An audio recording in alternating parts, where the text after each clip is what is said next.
Bonjour à toutes et à tous et bienvenue sur Radio Cessert, votre rendez-vous quotidien avec l'actualité de la cybersécurité. Je suis Marc-Frédéric Gomez, nous sommes le jeudi 2 octobre 2025 et au programme de ce 440e épisode, un nouvel acteur APT chinois baptisé Phantom Taurus dévoile le malware Netstar dans des campagnes d'espionnage à long terme. Une attaque physique baptisée Wiretap qui permet d'extraire une clé SGX via une interposeur mémoire DDR4, une tuerie. Splunk Enterprise corrige 6 vulnérabilités dont une faille critique du type SSRF. Le groupe Clop relance une campagne d'extorsion par email, cette fois autour d'Oracle Business Suite. Google Chrome 141 corrige 21 vulnérabilités, dont plusieurs critiques signalées par des chercheurs externes. Et enfin, l'Australie ouvre sa plateforme de partage CTIAS via Microsoft Sentinel et Splunk Enterprise Security. Vous retrouverez bien entendu l'ensemble des sources utilisées dans la description de l'épisode, ainsi que sur le site web de radiocesseur.org. Un article qui fait du bien à lire. Des chercheurs du Georgia Institute of Technology et de l'université Purdue ont présenté une nouvelle attaque physique contre l'Intel SGX. L'attaque baptisée Wiretap utilise un interposeur placé entre le processeur et la mémoire DDR4 pour observer le trafic. Cette méthode exploite le chiffrement déterministe de la mémoire afin de reconstruire la clé ECDSA de l'enclave de coding d'Intel SGX. Les chercheurs démontrent qu'il est possible d'extraire la clé d'attestation secrète d'une machine en état de confiance complet. Un attaquant peut alors signer arbitrairement des rapports d'enclave et se faire passer pour du matériel SGX authentique. Wiretap complète l'attaque avec du battering RAM récemment publié par Q Leuven et Birmingham.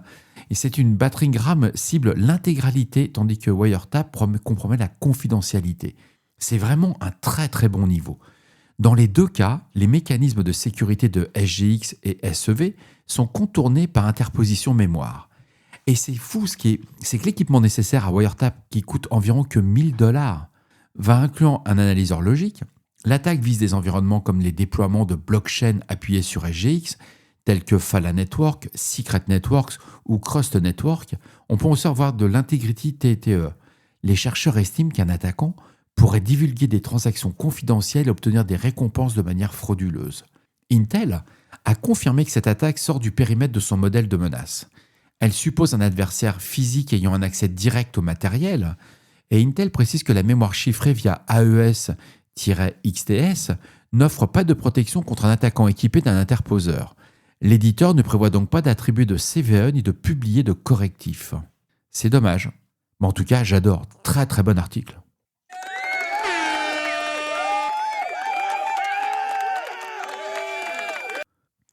Un nouvel APT chinois, baptisé Phantom Taurus, mène depuis plus de 2 ans et demi des campagnes d'espionnage contre des entités gouvernementales et des organisations de télécommunications.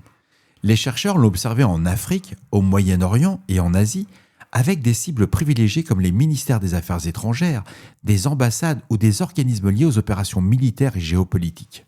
Phantom Taurus utilise une infrastructure partagée avec d'autres APT chinois, mais se distingue par des tactiques et outils propres. Outre Spectre et NTOSP, le groupe déploie une suite inédite de malware en .NET appelée Netstar, conçue pour cibler spécifiquement les serveurs 2IS. Netstar comprend 3 composants principaux. Le premier, c'est 2IS Server Core. C'est une backdoor modulaire et fileless qui injecte dans le processus w3wp.exe et après le dépôt d'un web shell en Outlook en.aspx, il va établir une communication chiffrée via de l'AES, manipule des cookies pour le suivi de session et charge dynamiquement des assemblies en .NET en mémoire. Il prend en charge les accès fichiers, les requêtes bases de données, l'exécution arbitraire de code à évasion AMSI, sans artefact disque.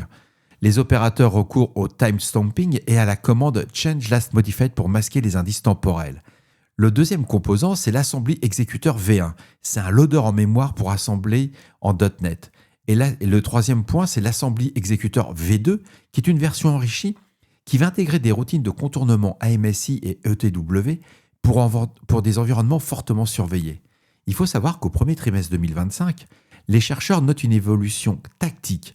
Le groupe, jusque-là centré sur le vol d'email, a commencé à cibler directement des bases de données et un script nommé mssq.bat permet via des identifiants compromis de se connecter à des serveurs SQL, exécuter des requêtes exporter des résultats au format CSV, puis fermer les sessions. L'exécution passait par un WMI et les documents liés notamment à l'Afghanistan, au Pakistan figuraient parmi les cibles. Les analystes soulignent que la combinaison d'un mode opératoire discret d'outils personnalisés et d'une persistance mémoire avancée fait de Phantom Taurus un acteur distinct, aligné sur les priorités stratégiques chinoises en matière de renseignement.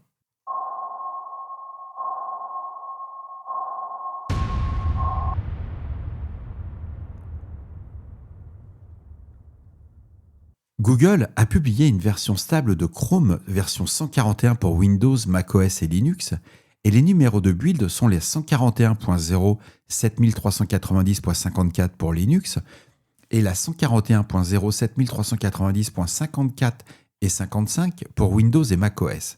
Cette version corrige 21 vulnérabilités de sécurité en plus des améliorations de performance et de stabilité.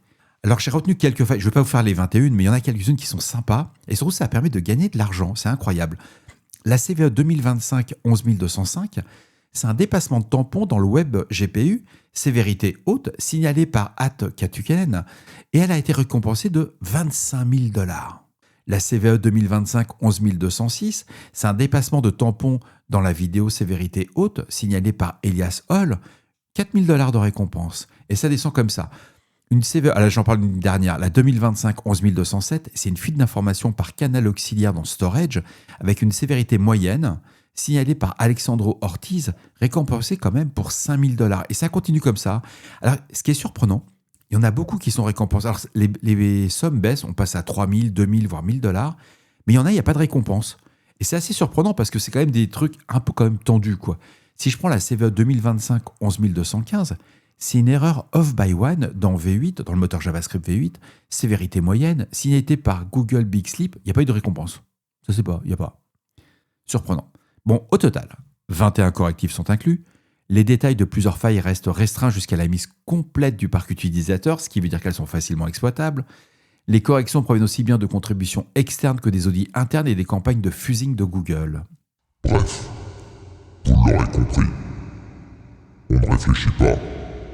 On patch son navigateur. En plus, c'est facile.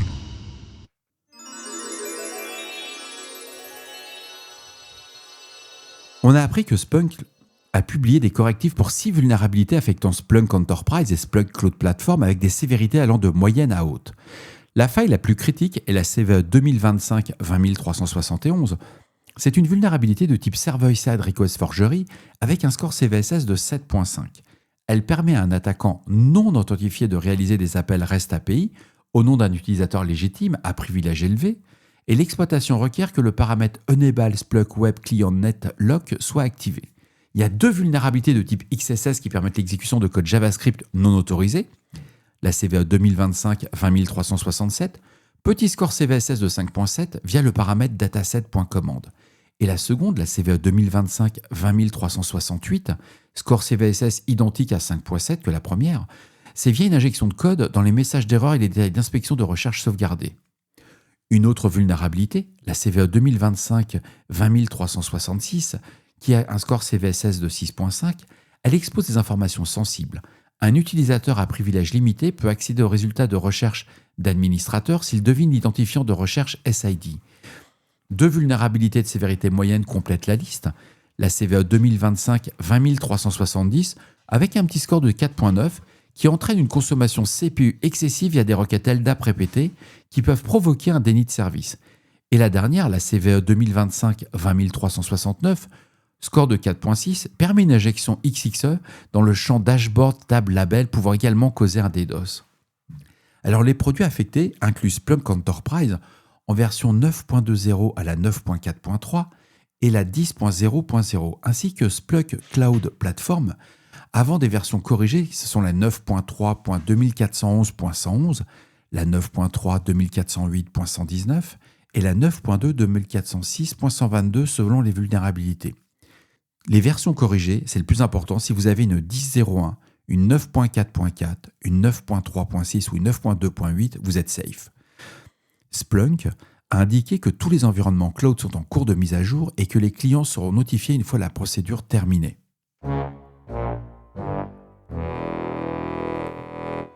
Mendiant et Google observent une campagne d'extorsion visant plusieurs entreprises. Des dirigeants ont reçu des emails affirmant que des données sensibles avaient été volées depuis leur système Oracle e-Business Suite. Selon Geneviève Stark, responsable de l'analyse cybercriminalité et opérations d'influence chez GTIG, l'activité a débuté au plus tard, le 29 septembre 2025. Les enquêtes sont en cours et aucune preuve ne confirme à ce stade le vol de données. Charles Camarcal, CTO de Mendiant, Google Cloud, précise que les emails proviennent d'une centaine de comptes compromis. L'un d'eux a déjà été lié à Fin11, un groupe financier actif dans le ransomware et l'extorsion. Les adresses de contact contenues dans les messages correspondent à celles publiées sur le site de fuite de données du gang Clop, suggérant une possible connexion. Toutefois, Mendiant indique qu'il n'existe pas de preuves formelles reliant cette campagne à un vol de réel de données. Clop, aussi connu sous les noms de TA505, ou Clop ou Fin11, mène des opérations depuis mars 2019. Ce groupe combine vol de données et chiffrement de systèmes pour contraindre les victimes à payer une rançon. Depuis 2020, ils exploitent régulièrement des failles 0D dans des plateformes de transfert de fichiers. Et parmi ces campagnes, notables figure en 2020 l'exploitation d'une 0D dans Acelion FTA touchant près de 100 entreprises. En 2021, une vulnérabilité dans SolarWind qui avait fait beaucoup de bruit. En 2023, une 0D dans GoAnywhere MFT avec plus de 100 entreprises compromises. Et en 2023, c'était l'attaque de Move IT Transfer qui avait touché 2773 organisations dans le monde. Et en octobre 2024, l'exploitation de deux 0D Cléo, la CVE 2024 50623 et la CVE 2024 55956. Ce qui a fait réagir le département d'État américain qui propose actuellement une récompense de 10 millions de dollars pour toute information reliant les activités du gang Clop à un gouvernement étranger. Il y a moyen de faire un peu de pognon.